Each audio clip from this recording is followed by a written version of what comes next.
Dakta kabisa, ndugu mpenzi mtazamaji, hujambo popote ulipo kwenye kipindi chako cha Weledi wa Kiswahili, ambapo leo tunakipiga kispesheli tena zaidi. Tumeketi hapa na nguli ambaye ameweza kujitokeza ili tuweze kulonga naye, tuweze kujua weledi wake wa Kiswahili uko vipi. Kaka, hujambo? Hujambo.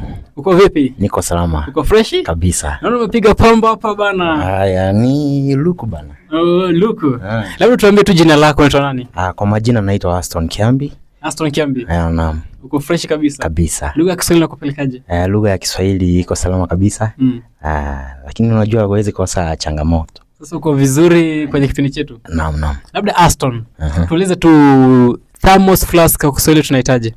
Thermos flask kwa Kiswahili ni chupa ombwe. Chupa ombwe. Naam. Na water vapor kwa Kiswahili tunahitaji? Water vapor. Water vapor wa maji. Mvuke wa maji. Naam. Swali la mwisho Aston. Uko tayari? Niko tayari. Umetuambia jina lako nani? Naitwa Aston Kiambi. Kiambi. Naam. Jina Kiambi liko na konsonanti ngapi? Konsonanti. Konsonanti. Get ready. I want you to jog. Get ready. 5. Konsonanti, hebu zitaje. Mtazamaji anataka kujua pale zitaje. Ni 3. Zitaje. K M B. Ni 3. B. B. Naam. K M B. Naam. Labda irabu ni ngapi hapo? Irabu ni Naam, konsonanti ni 4.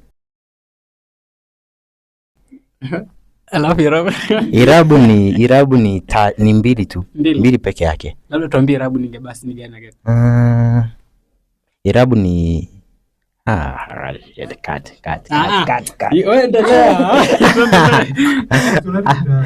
konsonanti ni 3. Nimeona irabu ni a pia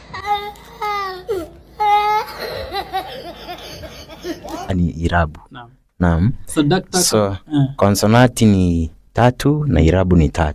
Okay. Naam. Sasa 3. Naam. Konsonanti 3, irabu 3. Naam. Shukrani kabisa, baraka yako umejaribu. Amekuwa ni Aston Kiambi ambaye alikuwa ameshiriki kwenye kipindi chetu cha Weledi wa Kiswahili. Je, majibu ni yapi ndugu penzi mtazamaji? Tupatana hapo comment section. Nimekuwa wako na Hodha Mzamil bin Rashid. Kumbuka pia kunifuatilia kwenye mitandao ya kijamii pale TikTok ni Mzamil_media, YouTube ni Mzamil TV. Maasalam.